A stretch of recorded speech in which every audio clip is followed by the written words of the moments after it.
Hey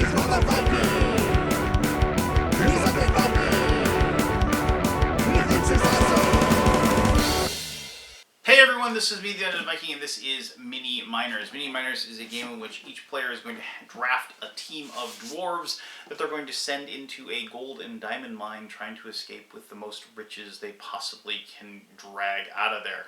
Along the way, each dwarf is going to have their own little special powers and abilities, variable player powers, always a good thing. And they're also going to be equipped with different tools that you're going to purchase for them that are going to help them as well. Unfortunately, the mine is very rickety and old, so there are collapses. Collapses will eliminate dwarves that sometimes that happens to them. I'll explain why sometimes. And also, they're going to block the path out of the mine as well. So there's going to be a lot of careful planning and a little bit of luck, and also just like a little bit of negotiation and being kind of a jerk to one another going on as far as the game continues. It is a heck of a lot of fun. I dug the theme, and I really enjoyed how the turns resolve themselves, because there is a variable initiative thing going on as well, something that I really enjoy. But let me show you how the game is played. We'll come back here and I'll tell you more about what I think about Mini Miners. Alright, let's learn how to play Mini Miners. I've already done the setup, so I'm ready to go, but let me just show you what you're looking at. This is the game board, obviously. There are the 4 different levels of the mine. The deeper you go into the mine, the greater the chance you're going to get more and more gold and treasure, which is the goal of this game. Whoever ends up with the most gold and diamonds at the end of the game is going to win. But the further you go into the mine, the more treacherous it is, and the more dangerous it's going to be for your dwarven miners. There are these standees right here and these cardboard tokens up there. Those are going to represent the different dwarves that are going to be available for everybody to draft into their mining crew for each round of the game. There is a deck of event cards up here. You're going to reveal one of those, and this one is the event card that is for this particular round. It says long forgotten gold. Add 1 to the value of nuggets for each level 4 gold nuggets card. So if you go down to level 4, yes, it's going to be dangerous, but this particular round it's going to be more lucrative if you can successfully escape from that particular level. I should mention that you can see the large grouping of dwarves. You're not going to use all the dwarves in every single round. First of all, you draft a team of 3 dwarves. In this case, if I'm playing a 4-player game, there are 16 dwarves available, so you can take 4 times 3, 12. There's going to be 4 dwarves that aren't going to be used, and this is the dwarven deck, which we'll be using, and there's always going to be some leftover dwarves after you've gone ahead and set it up. So those dwarves just aren't going to be available at all. You can't even be drafted. So that's kind of things I like. I like the fact that there's a lot of event cards. You can't count on a certain event to be available in any particular game. You can't count on certain dwarves to be available in any particular event of the game. There is a little pool of tool cards. There is a market phase, which I'll talk about in a little bit, that allows you to equip your dwarves with different equipment. The equipment is very useful, obviously, but if your dwarves get trapped inside the mine because of cave-ins, you're going to lose those tools. And unlike, if the dwarves do make it out, they bring the tools out with them, and then you get to use them again the next round. So sometimes, it's a little bit of a gamble to equip those things. There are these 4 different decks. Those decks each are the different levels of the mine. Once you go into the mine and you start collecting the gold, those are the things that are going to give you those gold nuggets, or possibly those cave-ins that are going to trap you in the mine. Alright, so that's what the game is. You can notice there's a big pile of gold and diamonds here. Each person starts with 6 nuggets in this 4-player game, and then each person would be dealt a hand of 4 dwarves. So let me just take 1, 2, 3, 4 off the top here. I'm not going to go through the whole drafting process, but if you're unfamiliar with how drafting works, what you're going to do is you're going to get a hand of 4 dwarves. You're going to pick one of those 4 dwarves, and you're going to put it down in front of you. So I'm going to take Handy's a pretty good dwarf. Basically, if he has a tool equipped, that means that every one of the other dwarves that you have also are considered to have that tool. So you take that, you're going to place that face down in front of you, and then you're going to hand off the rest of the cards to the left. The person to your left hands you the 3 cards they didn't pick, and you're going to do the process again. And you're going to do that until you have 4 dwarves in front of you. Then you're going to pick one of those 4 dwarves to not use, and you're going to discard it. When you discard that dwarf, you're going to turn their standee over to the other side, which has a gray side, which is going to tell everybody else that that particular dwarf is not going to be used. Now, the reason these dwarves have numbers on them is because there is an initiative order that you're going to go through. Dwarf number 1 gets to be placed in the mine first, then dwarf number 2, then dwarf number 3, and so on and so forth. They are not resolved in the same number, but like being able to go into the mine first can have a great deal of advantages. So I had handy, as I said, and I'm just going to pretend these are the cards I got. So just to show you, I have handy. That allows you, if he is equipped with something, except for there's one tool that you can't, but it's called the Sheriff. I'll explain some of this stuff later, but basically everybody else gets it. Here we have the brewer. You can place the brewer in the inn instead of the mine. If you do so, collect 1 gold nugget for every 2 dwarves in the inn during the resting phase. So depending upon the number of dwarves that make it out, you're going to get more gold that way, and you don't have to worry about him dying when he's in there. Risky mining. When mining with risky, you can draw the mine cards from any pile of your choice instead of the normal ones. So you could place him in the level 1, and you could draw level 4 cards if you wanted to. And then Kaboom just gets a dynamite. Dynamite will cause a cave-in, and you might be saying, well, why would I want to cause a cave-in? If you can cause a cave-in, basically that will prevent other dwarves from escaping. So, it can be kind of an evil little process. But I don't feel like being a jerk in this particular game. So what I'm going to do is I'm going to, if these are my 4, I'm going to take Kaboom, I'm going to get rid of him, and I'm going to have these 3. I'm going to have number 1, number 11, and number 16, like so. And then what I do is I'm going to go ahead and take those standees. Now, so you just take the 1, and then I'm going to find number 11, which is right there, and then I'm going to take number 16, which is right there. And so I'm going to have these 3 dwarves be the dwarves that I have. And the other players are going to follow suit. Now, I'm not going to go through that process, but you understand how that works. So after everybody has their dwarves, and they have their dwarves they're going to be using this particular round, you're going to move on to the market phase. Now, just like the phase in which you're going to be placing dwarves inside the mine, what you're going to be doing is starting with the person that has like the lowest initiative number. They're going to be able to do the market phase first. When you decide to purchase an item, any of the items that are face up will cost you 2 gold to purchase. If you want to just draw a random card from the very top of the deck, that will cost you 1 gold. I kind of put all 5 of these tools out here on purpose just so I can kind of show you what each one does. Wagons allow you to draw more cards if you're in, when you're in any particular spot. When you draw more cards, you can obviously get more gold. The wagon kind of recognizes the fact that you're able to carry more out, but the more cards you draw, obviously, the greater the chance are that you're going to get a collapse. And if you get a collapse, then your dwarf will be trapped in the mine and won't be able to unfortunately not be able to bring gold out for you so you can get points. A helmet will allow you to avoid collapses. Doesn't matter how many collapses. They basically, if they happen on top of you, you don't get trapped, and you can still escape, possibly. Shovels allow you to escape collapsed areas that are further up on the mine because you're able to dig yourself out. Magnifying glasses, when you draw a card for the particular spot, you can actually draw more than one, and you get to discard one for each magnifying glass. So if you had 2 magnifying glasses and you're able to use both of them, normally dwarves can only equip 1 at a time, but there are some differences with special powers.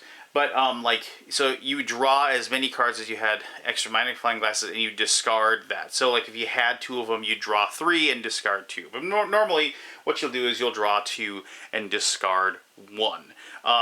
Lanterns are special because of the fact that they allow you to access these little alcoves. You can actually see the lantern markings are on those alcoves. When you're able to go there, they're basically instead of having to draw. Cards like this, they actually have the specific number that you'll get. You'll get 3 gold nuggets here. or you will get a diamond here. Like diamonds are worth 7 gold nuggets. Diamonds are good if you can grab them. You might be asking, hey, what are all these little tokens that are on all this board? Those are also set up randomly before the round begins as well. Those tokens will give you either extra gold or less gold, depending upon the spot.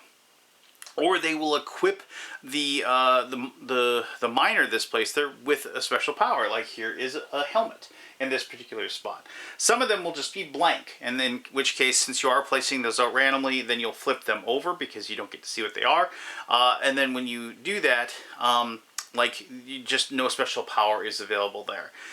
There's one right here that just basically says no dwarf can be placed or moved onto that spot. It's just inaccessible and you can't access it. So that's another one of those things where I like how it just adds to the game as far as a little bit, because of the fact that it gives you like a little bit more going on, you know, like as far as like the variant rules and what have you. Now you can play without those if you want, if you want to have like a simpler game, but I definitely played with them. I thought that adding that random token to the mix added a lot to how the game is played. All right, so after like market phase, so like, you know, we're going to spend 2 if we want to buy one out here or one out there. Like handy, it's always nice to have that, so I probably spend 2 gold on that. And it's when it's my turn to do that, I'm allowed, and I should mention that you do turn these upside down when you have them. Later on, like, because if you get out with the tools, you will have, like, right away when you buy it, people are going to know what you have.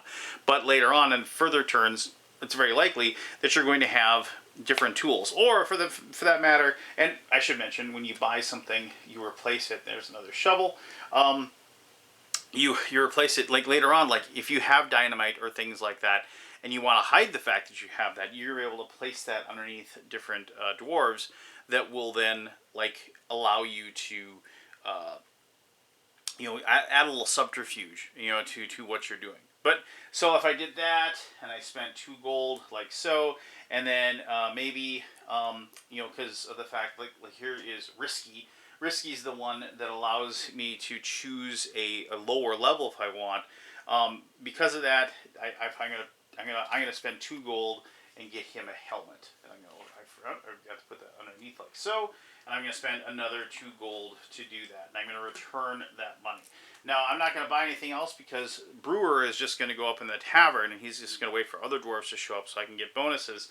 And then I would be done.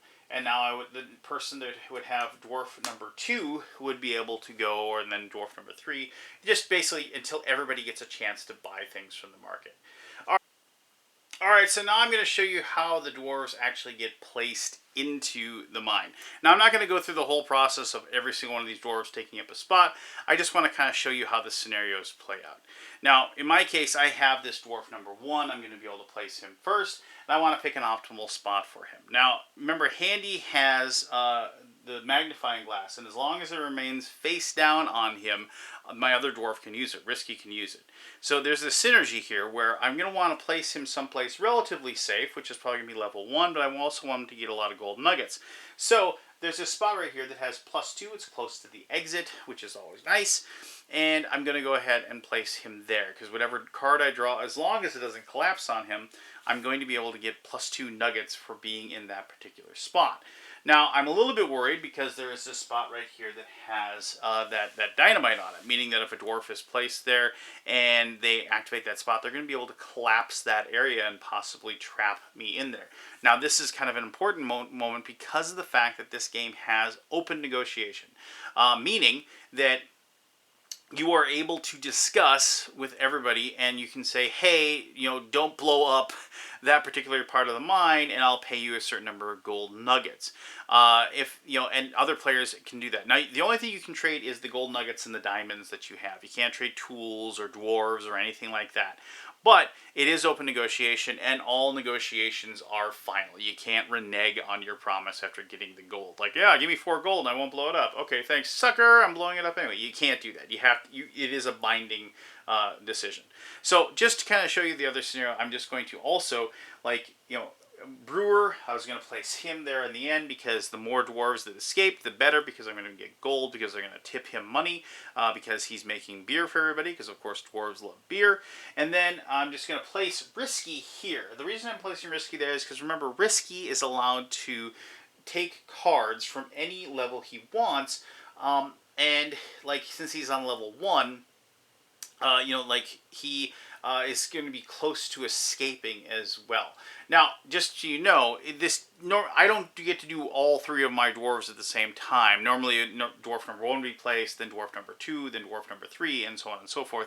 I'm just placing these down with the idea that possibly these would be open spots. Probably not, but I'm just doing this just to kind of show you how this works.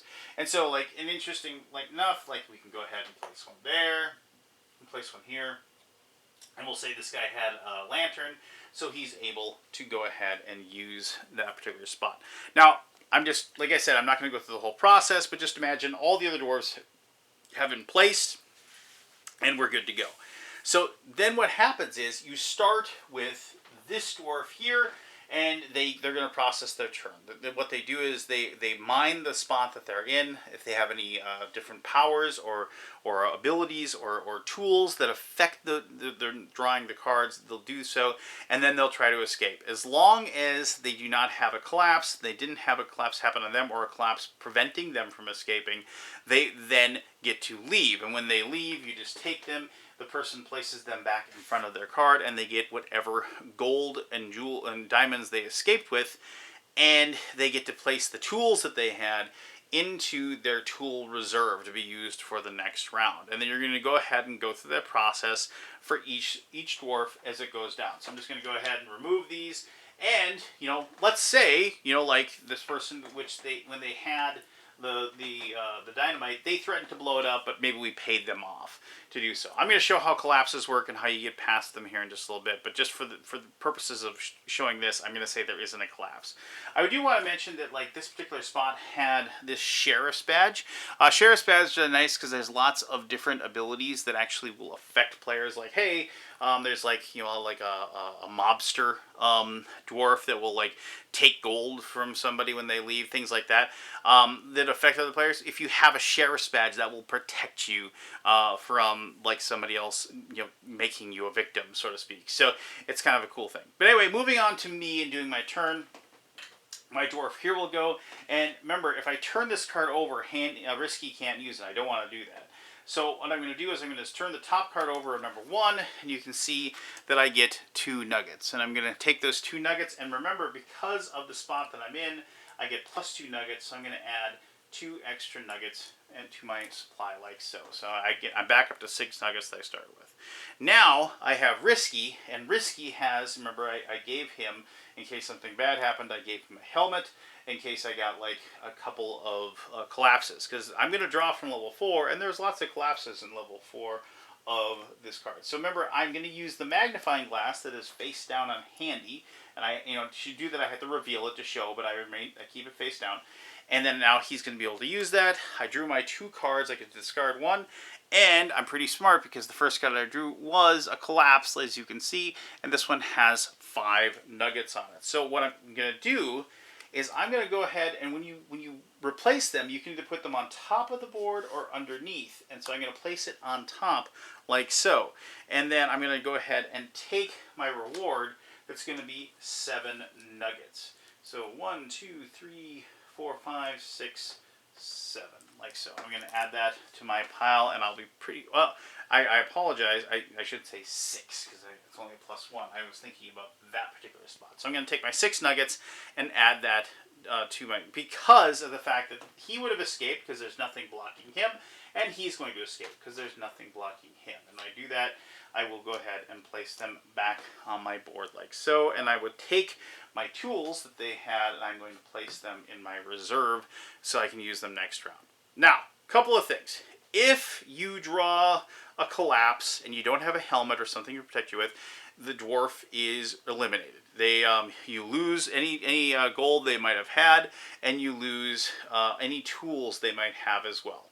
Plus, if the collapse happens, you then place a collapse token on the board like that. Now, when there's collapse tokens, and say there's a dwarf here, they might successfully. So like, let's just see, like when they drew a level 2. Well, actually, they just got a collapse. So all right, let's move him a little further down. Like he was eliminated. Okay, and then but he was here. And he, because he's on a spot with a magnifying glass, he's gonna get to draw 2. And let's see what we get here. Okay, so we got a 2 and a 3. So then he picks this 3. Maybe he has another dwarf on level 2 he wants to get. So now we have these. Oh, I'm sorry. I should have taken the 3. So they would collect 3 gold nuggets, but now they'd have to escape. If they have a shovel, they'd be able to get past that because that allows you to get through 2 collapses. But now they're in a situation where maybe they can't escape. Now, here's an interesting decision. Dwarves can decide to do a heroic, attempt, is what it is. And by a heroic attempt, basically, what the dwarf does is they sacrifice themselves to remove one of the collapses. It does take them out. They lose their tools. They lose their gold. But they do it. Now, that if you can't escape, you're done anyway. It isn't one of those things where it's like you can sit there and wait on the board and maybe somebody else clears it out after you. You're either going to be eliminated or you can choose to eliminate one of the collapses while you're being eliminated. Here's how that open negotiation can happen. You can say, the players can say, come on, just do it, then I can be able to get out, yada, yada, yada. Things like that. Okay, yeah, sure, my dwarf will sacrifice himself, but it's going to cost you 3 gold nuggets. Go ahead, talk amongst yourselves. You tell the other players to decide if they're going to work together. And even though my dwarves already escaped, maybe I would be willing to pay that because of the fact that I have Brewer out there waiting for dwarves to escape so I can actually get more gold when they get out. It might be something that I want to do. So, this is where those collapses come into effect. And plus all the special powers and abilities come into effect as well. Alright, so after you go through the entire mine and everybody escapes, including, the alcoves with the cool diamonds, and if you're able to make it out, and it does take very good planning. If you are way at the bottom, it takes very good planning. You might actually put one of your dwarves all at the very end, knowing full well the other dwarves that you're putting in front of them are basically there to probably carve out a path for you to escape and make it out alive. Because when you get to the very end, you've got to make sure that you can escape and get past all the different obstacles that are available to you. So that's like a tough row to hoe, but it is very possible to pull it off. And when you can, obviously the rewards will be very worth it. But once you get everything done, everybody collects the gold that they have, and you're just going to reset the entire board. You're going to keep the same dwarves, but all the dwarves go back into the pile. You shuffle it up, and you're going to do that again. You're going to take all these tokens off, and you're going to reset those out onto the board in random locations. You're going to take any of the collapses out. You're going to reshuffle all of the mine tiles back into the respective decks, and you're just going to start over and do the exact same turn again. You're going to do that 3 times in a row. After the 3rd turn, whoever ends up with the most gold and diamonds, remember diamonds are worth 7 gold, is declared the winner of Mini Miners. This game combines a lot of different things that I really like. I really like card drafting games, I really like negotiation games, and I really like the variable turn order aspect of it as well, as far as being the first to be able to being able to place your dwarves in there first, and also like the different powers they have, and plus like how you resolve it as you go down the mine. It's just one of those cool things where you have to have a lot of forward planning and be able to think on your feet and make good decisions that allow you to, if I do this, it's going to be worth 5 gold nuggets. If I do this, it's going to be worth 7 gold nuggets, and so on and so forth, and figuring that out as the game progresses. But I'll talk about more about all of that in my final thoughts. Okay, there we go. That is even right side up. Awesome. Mini Miners. There you go. So I've already kind of covered a lot of the things that I really like, but just briefly, I dig drafting games. I've always kind of liked that process.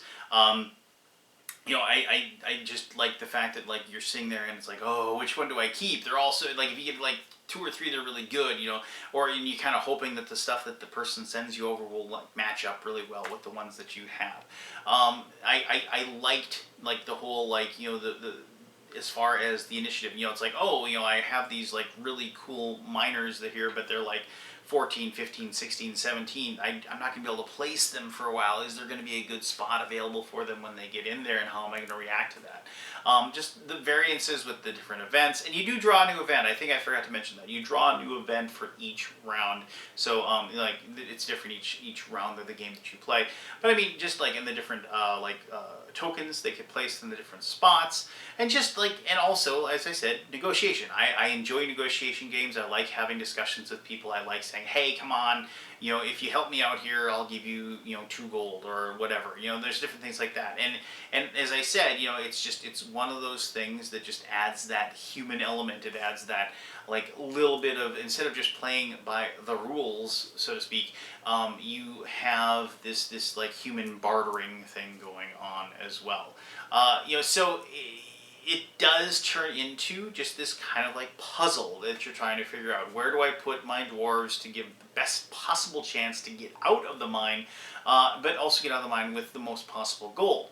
So it is this weird, there is like a risk-reward thing going on, which is always a very difficult balance that you have to draw.